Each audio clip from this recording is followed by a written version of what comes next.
Hi, everyone. I'm Beth Barany, and with me is Gala Russ, and we're writing teachers, and we love helping writers. And so we do a weekly Substack Live most weeks. And today we're going to talk about how to figure out where your story begins and some tips on how to do that. So I write science fiction and fantasy. I have 3 series out, 12 books, plus a handful of books for writers.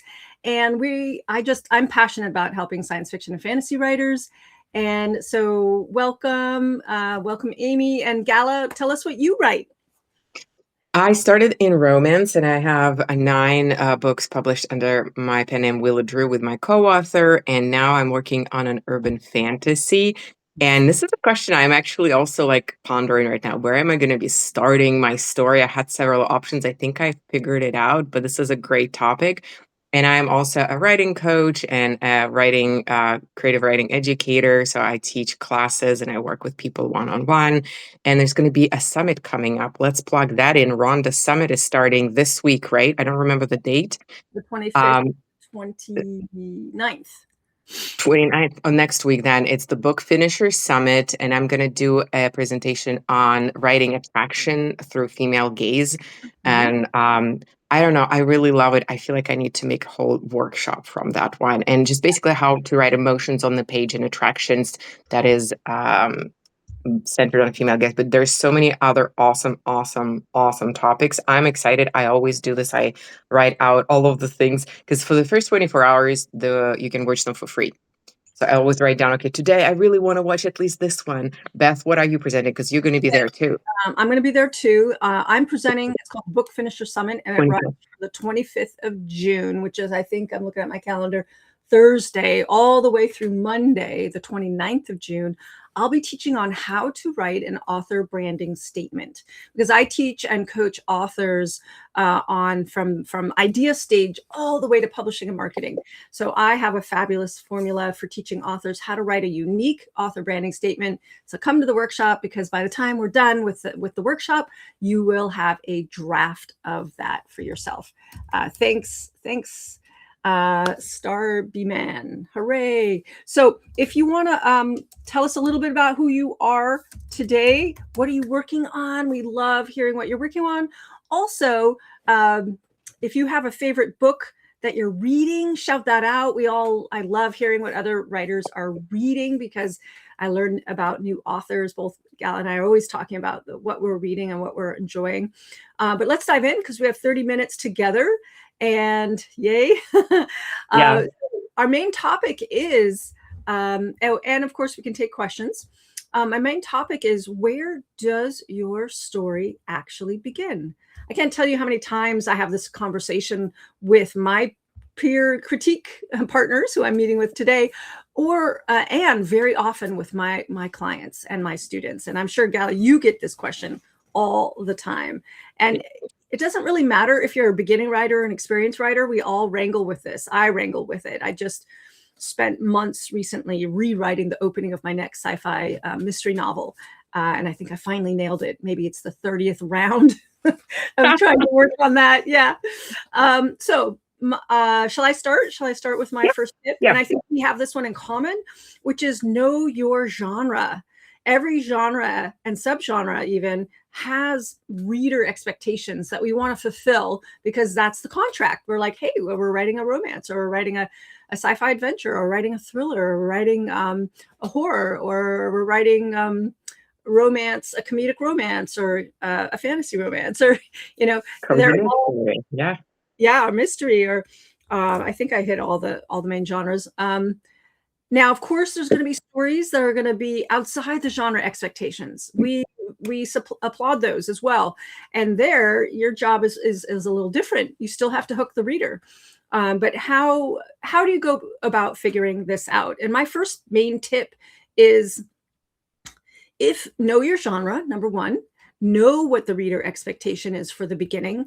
And Sean Coyne in StoryGrid, he talks about this. I know it's a meaty book, but it's actually, he talks about this, and he goes through thriller in his book. And I've got worksheets where I have, actually it's in my Plan Your Novel Like a Pro book, where I walk you through this very question, like what is the beginning, middle, and end of your typical genre.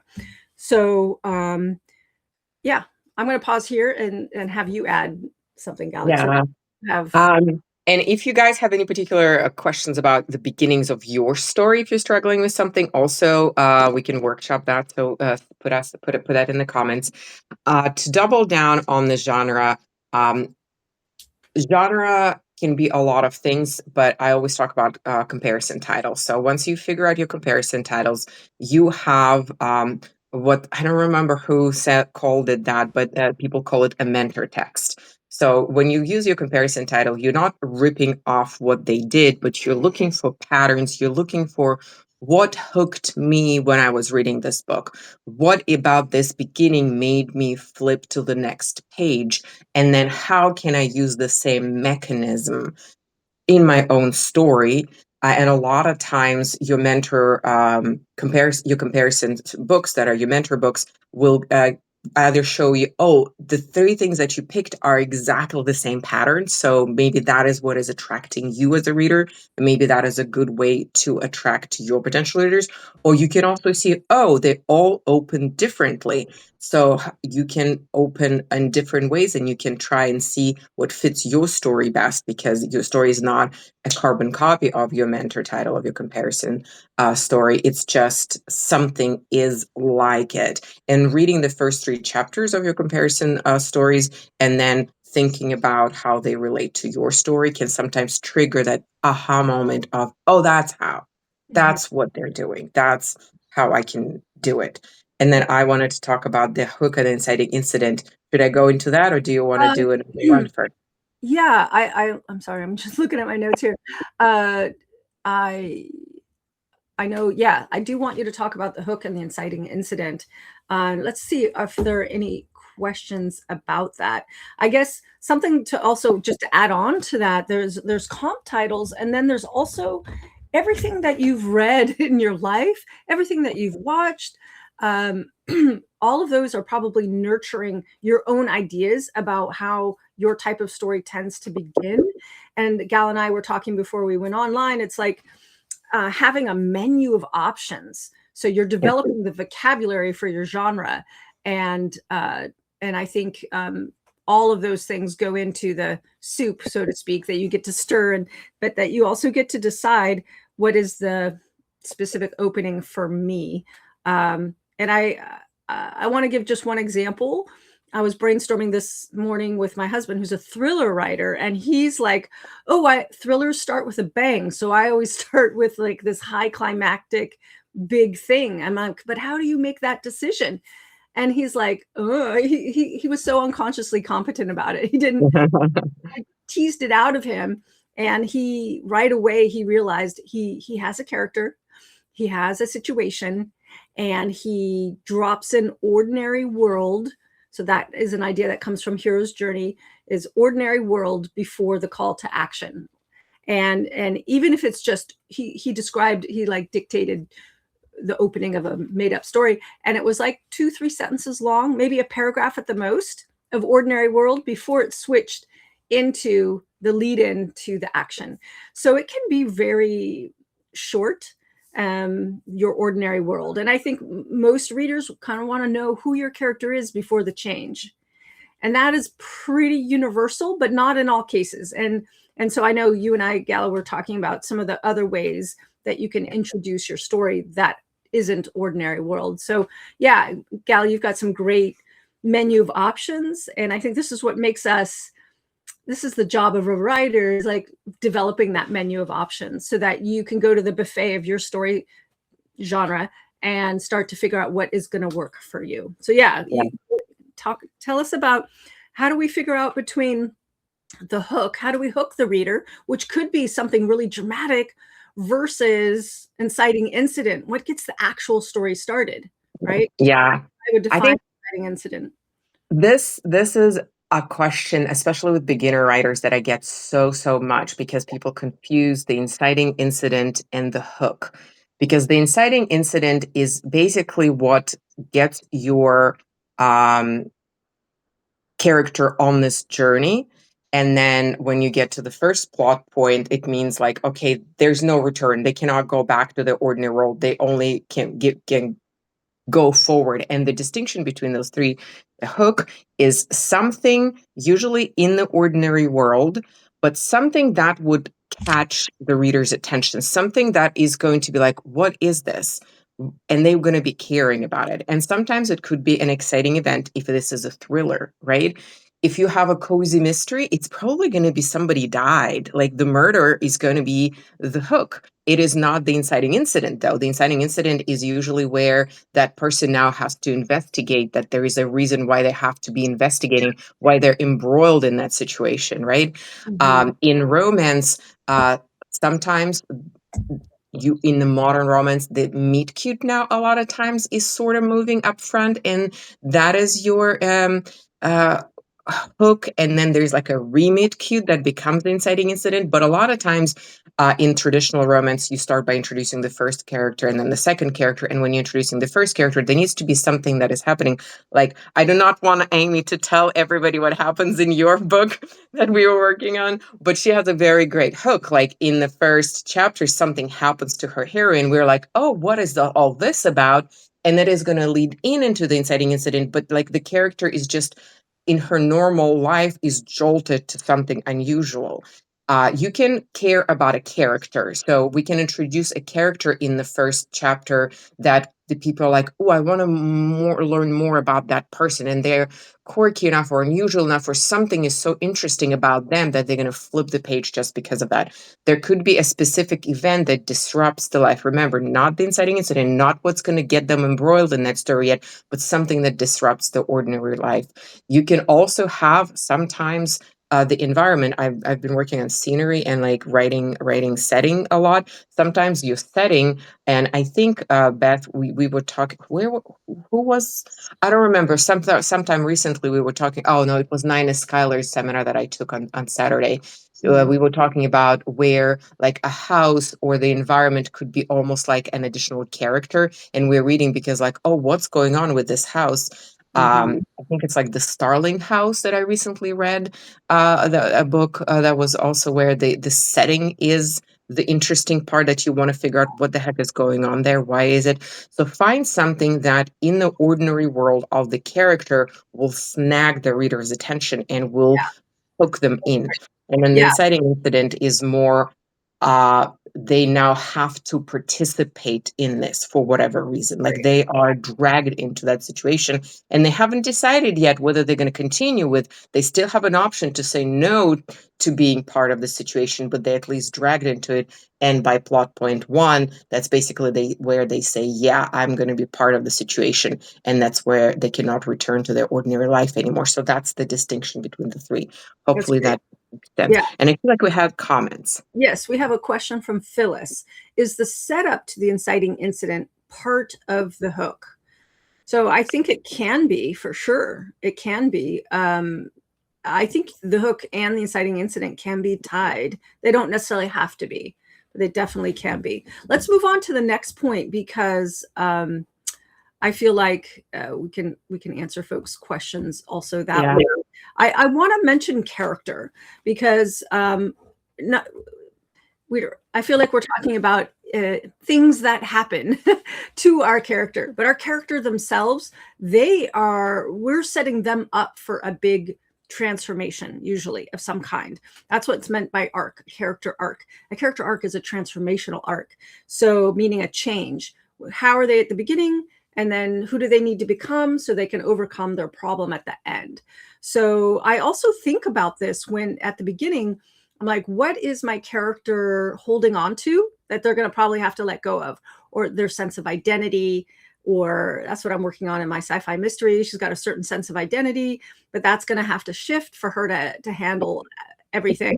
And it's going to shift gradually, but I need to show her before the shift. So that also helps me determine what goes into that. For my fantasy romance adventure, I haven't gotten to revisions yet. So I have her, I made a choice about where to start in the first draft, but I'll probably change it. So I'll analyze that some other time. But I also like thinking about, well, I kind of have her fleeing her responsibilities, sort of fleeing one responsibility, that one mess that she created that she doesn't want to deal with, so she can go deal with another mess that she also created. It's a bigger mess. She's trying to go and deal, but because she's fleeing, she is also causing, she doesn't realize, but she's causing the problem that's about to happen and get the story started. So yeah, I guess I have an intuitive sense of like who that character is and what is she setting up for herself. So that's a consideration, I think, when we For ask sure. ourselves, did I start the story in the right place? Well, are you showing the character in a way that really is gonna, in a moment, pretty soon, they're gonna start to have the pressure cooker and they're gonna start to have to change. Of course, they're waffling at the beginning. The inciting incident is also very similar to the call to action. Like the Yes. situation is demanding, saying, hey, and then a few beats later, after they say, no, no, no, not me, not me, then they have, at some point, they have to commit. Otherwise, we don't have a story. Really, it could just end right there and we'd be done. So are you showing us the character? Are you setting them up for that dilemma? That's another question to ask yourself. So I'm very character focused when I'm writing, and I mix the two, genre expectations plus character. So that's another consideration that you want to think about when you're analyzing, did I start the story at the right place, or where do I start my story? So yeah, do you have anything to add in relation to that? Yeah. So I 100% agree. I am a planner myself, so I'm a planner and a pantser together, and really depends on the book and on the story and on where I'm in the story. So for me as a pantser, knowing my character is a lot more important than necessarily knowing everything that is going to happen, because I like discovering those things. Mhm. But I always teach with my students the lie and the truth that the character has.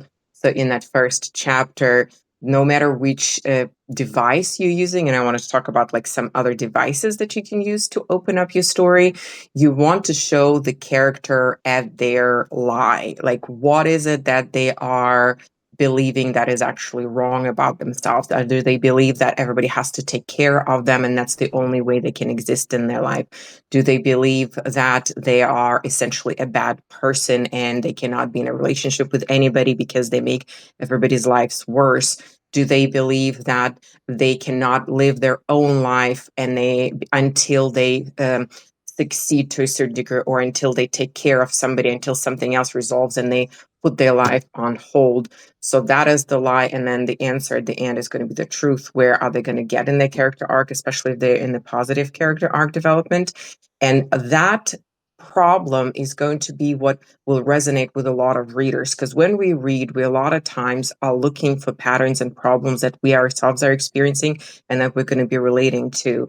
In one of my students in the summer edition class is writing a murder mystery, but her character arc for the character is that at the beginning she feels like she has to be a good girl, and she's like a middle-aged woman. Like, she has to agree with everybody, she has to keep peace, she has to placate everybody, she needs to make sure that conflict does not arise, because that's how she was brought in. And then throughout this whole murder mystery investigation, she learns that no, she has to speak up and stand for herself and set boundaries.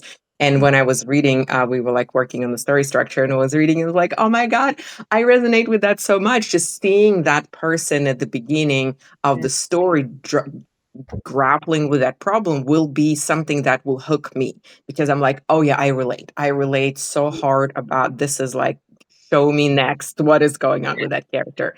Um, So that's knowing your reader, right? Like, you know what your reader is going to be interested in, right? So That's great. And we have a great question here from Marla, and I want to answer it. And then also, this goes into my third tip for today. So Marla asks, I have a finished first draft. How do you start editing? Well, this is my whole world. This is what I work with. So Marla, if you don't already have it, I recommend you get my Edit Your Novel checklist at edityournovelchecklist.com. That is exactly what I talk about in there. And I'm going to give you a tip today, right now, because that's how I roll. I really want to help folks right now. So the very first thing I do is I read through my entire book. And that's what this checklist is helping you do, is read through your book with both the reader perspective and what I like, what I didn't like perspective, which is the start of discernment and the start of editing. And when it comes to openings, just specifically the opening, because we're asking that of our manuscript when we're looking at the opening, what did I start in the right place? That's what a critique partner or an editor is going to be asking themselves is, if I don't know, and this arrives to me often, I don't know about you, Gala, it arrives to me often. I'm like, I've done the best I can, made the best guesses I can, edited this multiple times, cleaned it up, but I don't know if this is the right beginning. What do? I hand it to my critique partners. I say, hey, did I start at the right place? That will be one of the first questions I ask them. So I call that testing. We test with our critique group. And great, Marla, you have the checklist. That's fabulous. I have an edit lab that I run once a month where you could bring the first 250 words and we can look at it all together and I can give you direct feedback. And I can, because I'm an experienced writer and editor and I've been doing this for over 20 years, I can tell, number one, am I hooked? Number two, does this signal the genre? Number three, do I want to read more? Like those are some top of mind, the three questions that I always have. And then we start analyzing and we look at it from this high level, not like, did I get my words in the right order? And is it good prose? That's not what we're looking at. This is story editing, the developmental editing, they call it, or story editing. And we want to ask these questions. And because I'm the kind of person who always needs to start at the beginning, if you stop me in the middle of the story, I need to go back to the beginning to start it again. That's a procedural way of being in the world. I tend to be like that. So I too understand the urgency of getting the beginnings right before I move on, right? And I have clients like that too. I'm like, I got to nail the beginning first. So testing it, asking your critique partners, asking beta readers, asking editors this question. Did I start in the right place? Do I meet the genre expectations? Is my character doing something interesting? Like you were talking earlier today about the hook. It's like, is there a good hook? And is the character, are we starting to get a hint of where the character is at, their identity right now, that is probably going to shift by the end? I just have to say, I don't like to call it a lie because it's not a lie for the person. It's very, very, very, very true. Believe. Yeah. Whatever they believe. Whatever they believe. And it's their sense of self, which is identity, identity is like number one. If we don't have a sense of self, we couldn't handle it. So our characters have a sense of self and it's very clearly defined. And we're all sort of like, I wonder how that's going to be challenged, right? The reader, we already know because we're steeped in story that it's going to be challenged in some way, part of that identity or all of it. We don't even know what will be challenged. So is that signaled properly? Is the setting signaled properly? Can I tell reading after one sentence, two sentences, three sentences, what genre we're in? And you do that with setting, you do that mostly with setting, sometimes with a few other things like names. I would say setting is your big indicator. And usually, I hope that helps, Marla. We start with the high level review of your own work. And then if you don't know what to do next, we ask for help from others. And I started my fiction writing life by joining a critique group because I knew I couldn't do it by myself. So I'm a big proponent for being in community, taking a class, being a critique group, joining genre groups. Even feedback loop. Yeah, exactly. We need our feedback loop. It's so critical because the big irony is we think being a writer is a solo event, but actually it's a community event. We are writing our books in community. And it's the sooner you can start that, the better. And getting feedback after your first draft is a great thing to do. You can also work one-on-one with a coach, like both Gal and I work one-on-one with people, as well as in groups. So finding a trusted guide who really gets you and gets your story and understands what you're trying to do. Your genre. It's your genre. I specialize in science fiction and fantasy, and you specialize in romance primarily. Yeah. Also, you're open to all genres, I know. Yeah, I do spec fiction that is not too hardcore, and I do romance. I don't necessarily do mysteries or thrillers. That's not something that I do those. Yeah, because I write mysteries, and my husband writes thrillers. So I think I know a lot about the mystery, thriller, suspense genre, or mostly subgenre, because I'm inside of science fiction and fantasy. I'm so I'm glad. learning the mystery stuff right now, and it's fascinating. But I wouldn't coach somebody on mystery at this point in my life. Maybe in a couple of years I will, but not today. Hi, Rocket. I Hi, also Kitty Pie. make sure my editorial assistant slash cat has his, Participant. approval, right? As long as I'm Um, still and I have a lap, he's happy. I wanted to add on, kind of going back to the comparison titles and going back to the critique stuff and going back to the first chapter. So, um, my personal advice is, um, working on the first chapter when you actually finish the story rather than rewriting it at the very beginning multiple times, because a lot of what happens in the first story needs to be basically mirrored or resolved in some way in your last chapter. So your first and last chapter are the mirror images of each other. Yeah. So until you finished and until you know what the end is, and even if you're a super planner and you're like, I am 100% certain what's going to happen, as you write things, like things change, things happen. So once you have your end, think about it as the bookends. And that also sometimes helps. Like if you're 100% certain that is the end and you're not 100% certain what is the beginning, then it's easy because then you take your end and you're like, okay, how can I make that a mirror of my ending? What would a mirror of the ending look like at the beginning with all of the other advice that we give you? And that sometimes is helpful. Yeah. The bookends, yeah, that image. Yeah. And sometimes also with the hook at the beginning, I've been studying a lot over the last 6 months, content creation and creating short form reels. And that's what they talk a lot about. And we're going to talk about it next time. We're going to talk about first sentences, how to actually write your first Yes. sentences. When you open up your first chapter, you are basically having your first chapter, your first line is sort of like the hook on social media. If you see when you look on the YouTube or anywhere, like when people start talking, there is like a line that is hanging on the screen, and that's a lot of times what's grabbing our attention. And then we start listening to what they're saying, and then usually they're gonna say something else that's like, oh yeah, I want to keep reading. So that is the function of the first chapter. At the very beginning, it's like you grab the person, and then by the end of that chapter, they want to say, oh, I want to keep reading. There is something enough there, whichever genre you are in, that I want to learn more. And that's the feeling that you don't like. That's one of the difficult part about putting too much backstory in the first chapter, because you don't want to give the answers in the first chapter. You want to see the questions. You want to put enough information so the person is not disoriented, but you're mostly seeding questions, and you want the person by the end of chapter one wanting to find out, so what? So Mhm. where is it all going? Why is this happening? How is this going to develop next? Rather than give all of the backstory, which tends to be the answering mode of the character. Absolutely. I love tying that into social media. Yeah. And so next week, just to give you guys a sneak peek, we're going to do 3 tips to craft your opening lines. So we already have that scheduled. And yeah, that's great. So just to resume and summarize, because it's always helped to repeat, today we talked about how we want to make sure our opening is genre signaling the genre.